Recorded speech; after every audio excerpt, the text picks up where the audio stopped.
Ho più volte ribadito l'importanza che gli assessori si occupino esclusivamente della loro attività amministrativa, non si perdano in beghe politiche o partitiche. Quindi gli assessori non potranno, diciamo, occuparsi di questo, dovranno occuparsi a tempo pieno della loro specifica attività. È questo il messaggio che risuona tra i corridoi del Palazzo Grandi Stazioni nel giorno delle presentazioni ufficiali. Eccola la nuova giunta regionale del Veneto con i suoi 10 assessori chiamati uno a uno dal presidente Alberto Stefani, che inizia calando l'asso un profilo rigorosamente tecnico. Sono onorato di poter dire che il professor Gino Gerosa assume la delega alla sanità, alla programmazione sociosanitaria. Grazie professore, sono onorato della sua scelta. Gino Gerosa, cardiochirurgo di fama internazionale, dirigente all'azienda ospedaliera di Padova, guiderà quindi l'assessorato più impattante, quello che da solo impiega l'80% delle risorse di bilancio, scorporato rispetto al passato il referato al sociale, che va alla trevigiana leghista Paola Roma,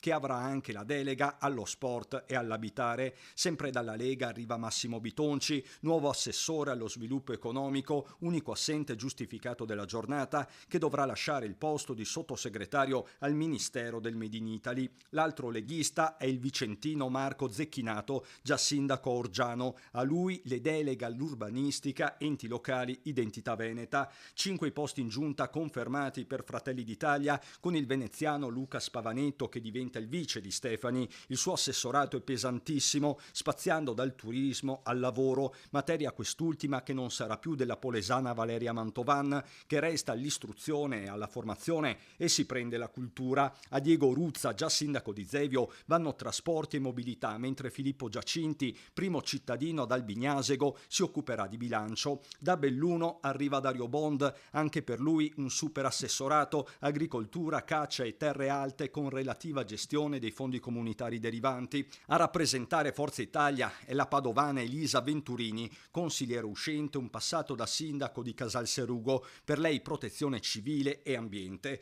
Pacta sunt servanda, aveva detto più volte Stefani, con riferimento alla spartizione tra alleati, e così è stato, ma la questione è anche geografica, con l'asse del potere che sembra spostarsi a ovest lungo la direttrice Padova-Vicenza-Verona. Il baricentro politico di questa giunta si sposta su Padova-Verona o è una giunta equilibrata tra i territori? È una giunta assolutamente equilibrata, nel senso che intanto garantisce la territorialità di tutte le province. Non solo assessori però, con Stefani che ha sfruttato una possibilità normativa, quella di individuare dei consiglieri delegati. La prima è la veronese Elisa De Berti, assessore